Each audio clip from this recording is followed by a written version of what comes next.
Ada,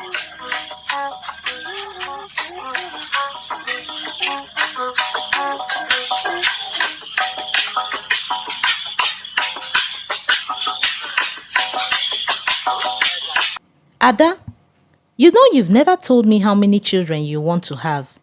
Do you want 10 children like your mother? God forbid, Ada said, and her best friend Ezinne laughed. This was a constant joke between them because of the number of children Ada's mother had. I don't want any children, Ada said. Ezinne chuckled. Tell me, Joel, how many children? I don't want any children. I'm serious, Ada said. Ezinne left the bed she was arranging and stared at Ada with a confused look.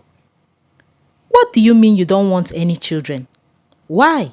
What happened? Ada sighed. Ah, Ezinne, children are a lot. They are a handful.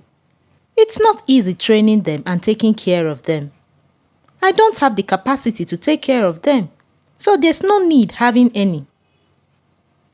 Ezinne kept staring at her best friend. Wait.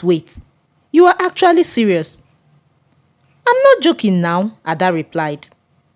See, Ada, we will talk about this later. Let me go to work first. Ada hugged Ezinne and wished her a good day. When Ezinne left, Ada went into the kitchen to prepare lunch. As she cooked some okra soup with eba, she thought about the conversation she had just had with Ezinne, her best friend and roommate. Truly, she didn't want any kids. And that decision was as a result of the kind of childhood she had. Her mother had 10 children, 5 boys and 5 girls. She was the last. Immediately after she was born, her father died. After her father's death, life was hell for them. It was another level of suffering for them. They moved from the city of Owerri to their village in Idemili North. Their mother did every kind of business to feed and clothe them. As a child, Ada never saw her mother during the day. As early as 5:30 in the morning, her mother would leave for the market. When she would come back in the evening, she would be too tired to spend time with Ada. When Ada was 10, she joined her siblings to go to the farm every morning. None of them went to school during the day. Their school was an afternoon school that started from 2 to 6 p.m. The good thing out of all these was that what Ada and her siblings lacked financially, God compensated them with intelligence.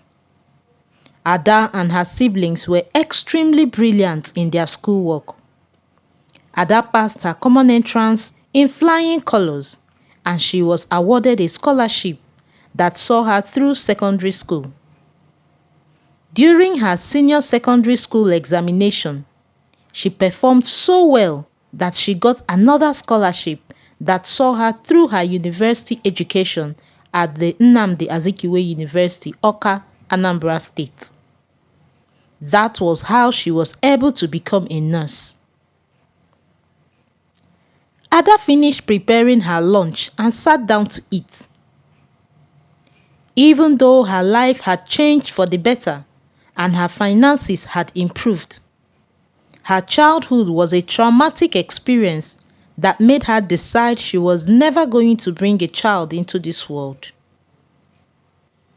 By the time she finished eating and cleaning the house, it was 6 p.m. and time for her to start getting ready for her night shift at the hospital. Ada enjoyed working in the hospital.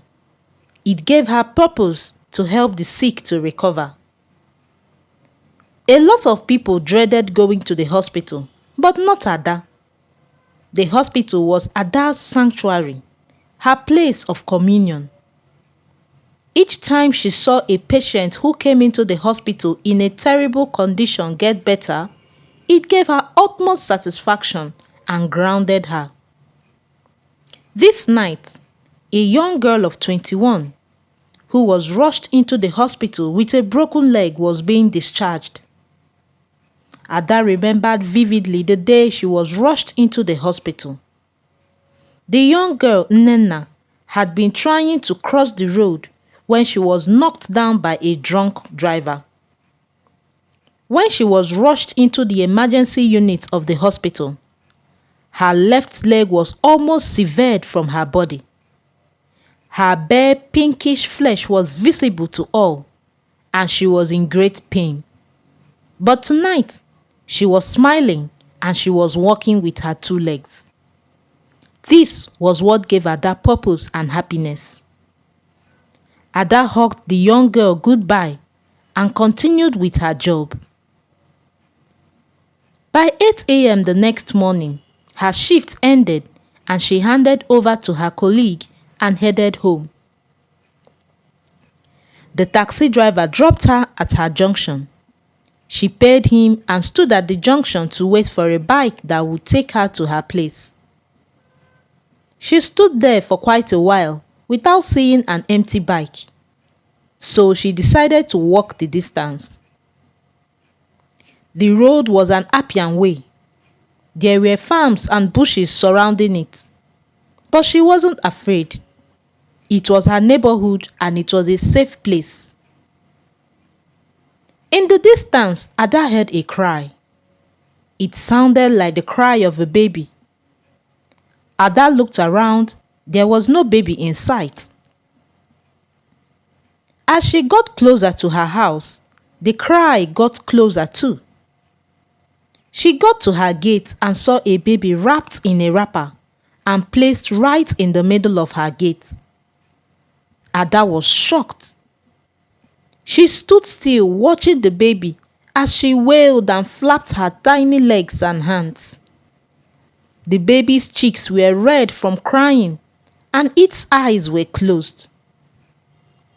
Ada stood there wondering who would have dropped a baby at her doorstep. She looked around. There was nobody around, only a few passerbys going to work. She stood there watching the baby, not knowing what to do. She was hesitant to carry the baby because if she did and the baby's mother appeared, she might be accused of trying to kidnap someone's child. She decided to stand there and wait for the baby's mother to appear. Maybe she forgot something and rushed out to get it. The more she stood there, the more the baby kept crying, and the mother was nowhere to be found. Ada couldn't stand the baby's tears anymore, so she picked her up and carried her. She checked the wrapper to see if she could find any letter or any information at all about the baby. There was none. Ada cuddled the baby, rocking her gently and singing lullabies for her in a gentle voice. Soon, the baby stopped wailing and fixed her gaze on Ada. Ada smiled at the baby and the baby smiled back at Ada. Ada's heart melted. Where did the mother of this beautiful child go to, she wondered. Why did she drop the baby at her gate? Does she know me? Ada wondered. She looked around again, and there was no one looking for the baby. She didn't know what to do. She was tired and needed to sleep. So she sat at the entrance to her gate to wait for the baby's mother. She held the baby against her chest and rested her head on the gate. Before long, she and the baby woke up.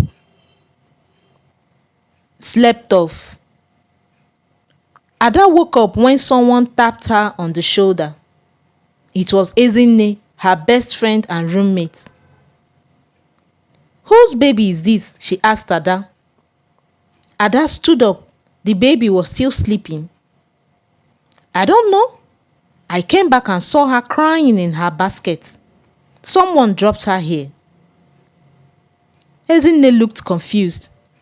Why would someone drop her baby on a stranger's gate and leave? Ada sighed. My sister, I don't know. Let's go in, please. Ezinne picked the baby's basket and they went into their house. Ada laid the baby on their bed since she didn't have any baby cots. She asked Ezinne, what do I do? What can someone do in this situation? Ezinne replied, I think the best thing is to report to the police station. Okay, let me wait for a few more hours.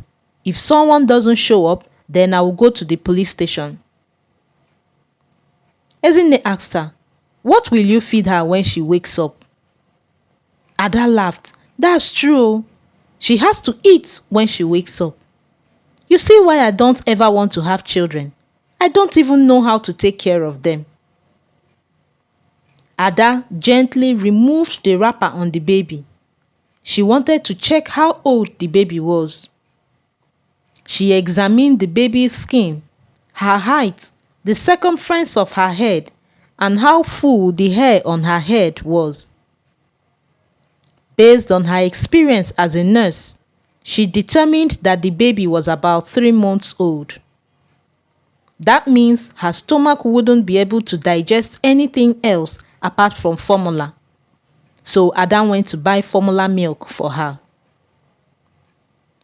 When the bike stopped her at her gate, Ada looked around to see if anybody was looking for anything. There was no one. She went in and prepared the milk for the baby and went to sleep. When she woke up around 5 p.m., the baby was still sleeping. The baby had slept for more than 6 hours at a stretch. Ada was a little worried that something could be wrong with her. Wasn't she hungry yet? Ada decided to take the baby to work so they could run some tests on her to be sure everything was all right with her. Immediately, the baby woke up with a sharp cry. Ada carried her and the baby grabbed her chest. Ada smiled. The baby was definitely hungry, so she fed her. When the baby finished eating, she went back to sleep immediately. Ada smiled. Children had no worries. All they did was eat and sleep, knowing that someone somewhere would surely take care of them. Ada looked at the baby as she slept. She was so small and delicate, like a flower. She should be protected, not abandoned on the roadside. Again, she wondered why a mother would abandon her own flesh. The more she looked at the baby, the more her heart melted. She felt a strong urge to protect and take care of the baby. When she got to work, she took the baby to the pediatric unit for examination and asked one of her colleagues to take care of her. The nurses ran tests on her, and when Ada's shift ended the next morning, she went to collect the baby and the test results. When the baby saw her, she focused on her, then she smiled. Ada's heart melted even more. She was getting attached to this baby. She needed to find the mother and give the baby back. She looked at the results. The baby's blood work was good. There was no disease or infection. Ada carried the baby and went to the police station to inform them about the missing child. After writing a statement, the policemen told her to take the baby home and they would contact her when someone reports that their child is missing. Ada thanked them and left with the baby. They stopped at the market where Ada bought some clothes, shoes, diapers, and more formula for the baby. Then they went home. 1 week later, Ada went back to the police station to see if someone had reported that their child was missing. The police told her that nobody had. 2 weeks later, she went back and they told her the same story. 1 month later, she went back to the police station. It was the same story. Ada began to accept that the mother of the baby had intentionally dropped the baby there and she wasn't coming back. Meanwhile, as the days went by, Ada fell in love with the baby. The baby was such a delight and she was growing stronger and stronger by the day. With time, Ada and the baby developed a routine. They went to bed together during the day, and when Ada got to work, she dropped her off at the pediatric unit till the next morning.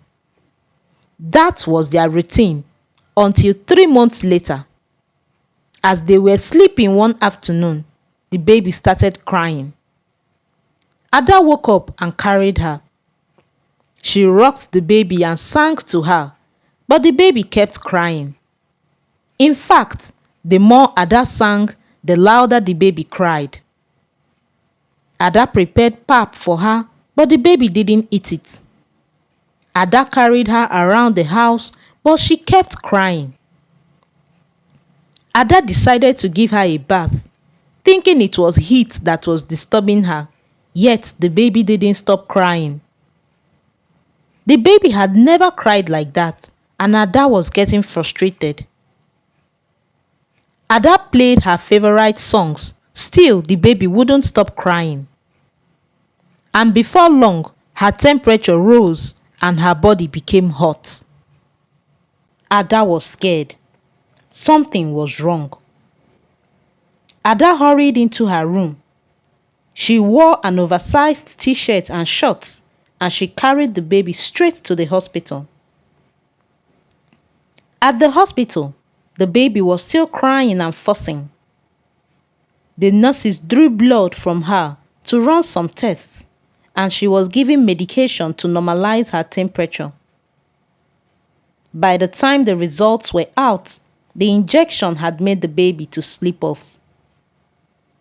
A pediatric doctor called Ada into her office and told her that the baby had meningitis. Ada was shocked. Meningitis? From where? Since the baby came into her life, she had done all she could to take good and proper care of her. How did she get meningitis? The doctor calmed Ada down and assured her that she would start giving the baby medication and hopefully she would recover quickly. Ada thanked the doctor and left her office. She went to see the baby who was still sleeping. Ada stood there and stared at the baby as she slept. If someone had told her that her life would change in this magnitude a few months ago, she would have laughed at the person. Few months ago, she was a single nurse with no responsibility towards anybody. But today, she had a baby that she loved with all her heart, and she was scared the baby may not make it. She was scared. As a nurse, she knew how dangerous meningitis was in babies. It was a bacterial infection that could affect the baby's brain. Ada didn't want anything to happen to her baby. She didn't want the baby initially, but now she wanted her with all her heart. As she watched, the baby woke up and started looking around. Ada knew the baby was looking for her. Ada started crying. Her baby lay there helpless, looking around for her to come and comfort her, but she couldn't. Only nurses were allowed into the room. Parents could only watch from the window. Ada watched as her baby kept looking around. When she didn't see Ada, she laid down helplessly. Ada's heart broke and she cried harder. She looked at her watch. It was time to get ready for work. She didn't want to leave her baby. Her baby needed her. So Ada rushed home, ate her lunch, prepared lunch for her baby, had her bath, and rushed back to the hospital. When she saw her baby, she was sleeping. She asked the nurse on duty if there was any progress. The nurse told her that they could only wait and see. The next few days, Ada was not her usual self. After work each day, she would go to stand at the window to look at her baby. It was 4 days now, and the doctor said there was no improvement. Ada wept. Her baby was losing weight. Her skin was changing color, and life was leaving her eyes. She was losing her child. Ada cried until there was no more tears in her eyes. She loved her baby and didn't want to lose her. After watching her baby for a few hours, Ada went to church. She couldn't remember the last time she stepped foot in a church. But she needed help, and she knew that only God could help her. Ada went straight to the altar and knelt down. Tears filled her eyes as she cried out to God to save her child. She told God that she was on her own, content with her life, when He brought the baby into her life. She told God that initially she didn't want the baby, but now she wanted the baby with all her heart. She promised God that if He would heal her baby and make her whole, she would start going to church again. Ada finished praying, dried her tears, and went home to sleep. When she woke up, it was 6 p.m. She prepared food for her baby and got ready for work.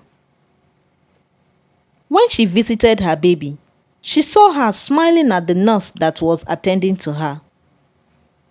Ada's heart melted. Her baby had not smiled in days. It was so good to see her smile. She thanked God and hoped that things got better from there. The next few days, Ada's baby started getting better, and a few days later, she was discharged. Ada was overjoyed.